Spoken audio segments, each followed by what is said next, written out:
Okay. It is a Monday. All right. 75 degrees in South Texas. A beautiful Monday morning, and hope you are having a good one. Hope you had a good, restful weekend. My name is Alan Gavada. You can find me on YouTube. Look for AlgaeMan1, ALGAEMAN1. All my videos are there. I'll be posting the link here in just a second. However, I will also be posting the link right now to the article we're going to be discussing today. Today, off of success.com, we're going to be talking John Addison, great leader. Article a few years ago, a few years old. It says, how to find your why in life. How to find your why in life. Why are you doing what? Why are you doing what? All right. So it starts like this. The article starts like this because it's Monday. Let's get going. It says, in 1981, after I'd been working at Life of Georgia for about a year, I was moved into their management training program. A lovely, very intelligent young woman named Lavan was hired to replace my old position. I was smitten, and luckily she was too. About a year later, we were married. More than 30 years later, I can honestly still say she's the best thing that ever happened to me. She also changed my outlook on the future. I hadn't been really motivated or aspired to greatness. Heck, I considered it a win if I had enough money left over after paying my share of the rent and bills to have a fun weekend. Sounds familiar, right? But now I was married. I had another person to think about, and I wasn't married to just anyone. I was married to Lavan. Suddenly I was plugged into a whole new why, right? German philosopher Friedrich Nietzsche once said, he who has a why can endure any how. Think about that. He who has a why can endure any how.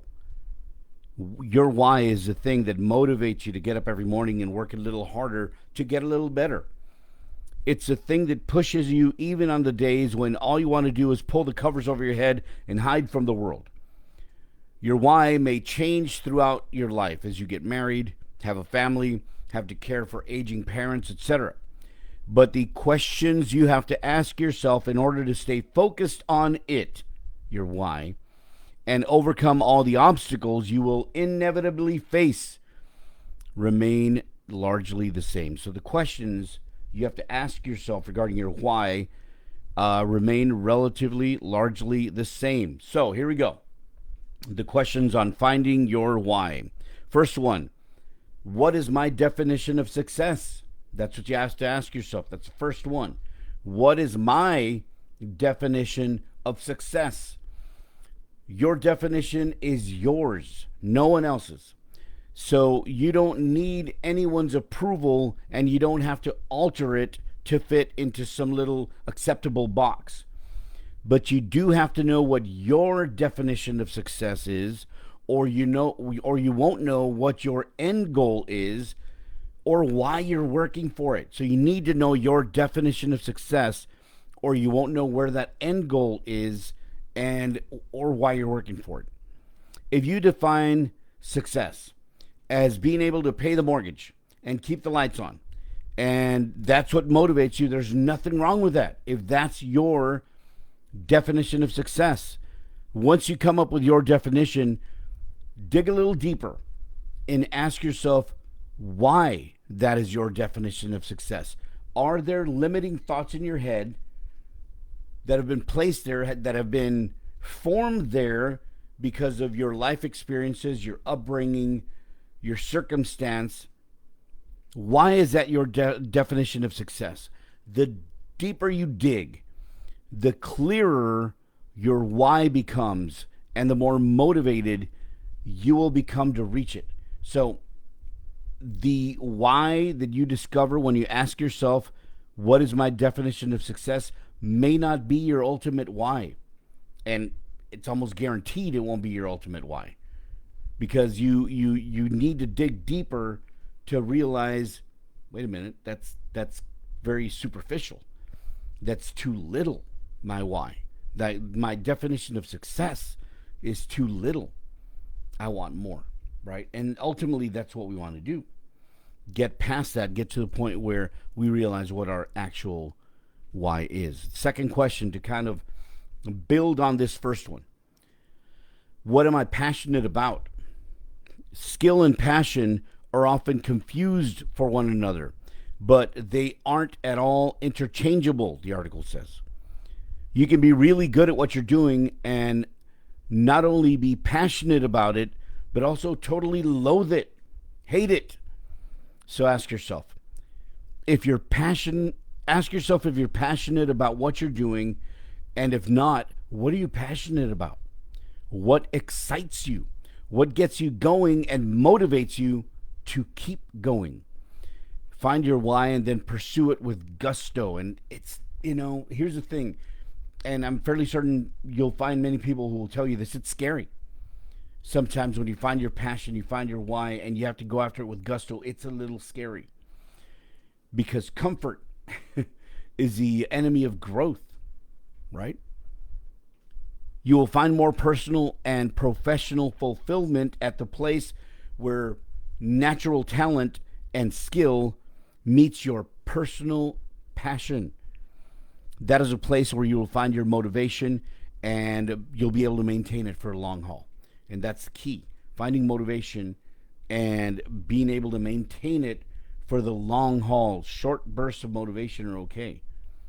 But if you're going long term, now it has to be somewhere you really want to be.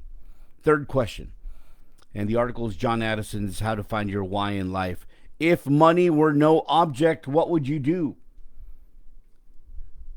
Most of our lives, most of our schedules, what we wear, what we, where we live, where we go, what we eat, what schools our children go to, what vehicle we drive, are all dictated by money usually.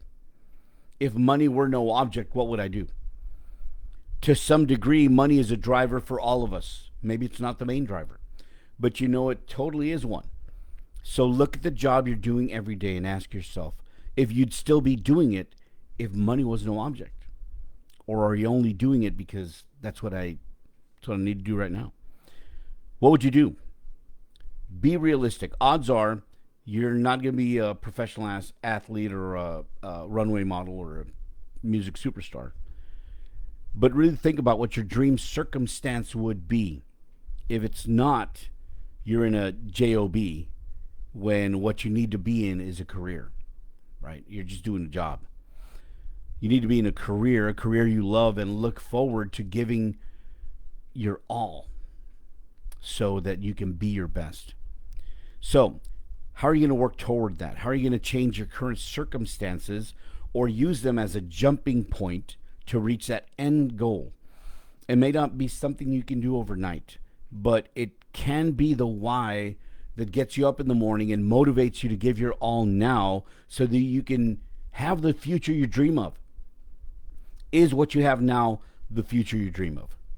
Is what you have now, are your circumstances right now, is your job right now the future you dream of? A lot of times we just look at what's in front of us and don't realize that years down the line, there's a future. And is that what you want? Is today what you want your future to be? The article continues, or actually wraps up. One of the biggest whys in my life has been making Love Ann proud, his wife. I try to do it both professionally and in our personal lives. It's what I'm passionate about. And when I do make her proud, I feel like I've succeeded. You won't ever reach your goals unless you do plug into your why and reassess from time to time to make sure you are still plugged into your why. But if you are plugged into your why, the how will never be a problem. If you're plugged into your why, the how will never be a problem. So great stuff. Short article, 3 questions on finding your why in life. Number 1, what is my definition of success? When you write it down, dig deeper. Number 2, what am I passionate about? What am I passionate about? This is a place where you find your motivation that you can maintain for the long haul. And number 3, if money were no object, what would I do? Those are the 3 questions. And the article is How to Find Your Why in Life by John Addison. You can find these videos, this and every video that I do on my YouTube channel. I'm going to be adding the link here on the comment section. You can visit that. Like and subscribe. I'd appreciate it. Do a search for Algae Man 1 ALGAEMAN and the number one. And all my videos are there. And I encourage you to share them because we need to share this type of positive information and encouragement and motivation to as many people as possible to make a positive impact in the world. That's our goal. Our goal to make a positive impact in the world, not just today, not just tomorrow, but for generations that we'll never meet. That's our goal. So be a part of it. Share, like, subscribe, and help us grow and get this information out there. I appreciate you. I thank you for stopping by today, whether it was live or you're watching the replay. Either way, I appreciate you. I wish you a wonderful day today. I wish you joy, success, and happiness today. And I want you to remember, knowledge is power. Imagination is king. And intelligence your weapon. Read a good book today. Enrich your mind. And above all, take action, especially when you're finding your why. Hope to be back on Wednesday around the same time, around 8 a.m. That's the plan. So you have yourself a wonderful start of the work week as schools are getting ready to wrap up their school year. That summer's around the corner. Let's keep an eye on the positives, right? Have yourself a wonderful day. Till next time, we'll be talking.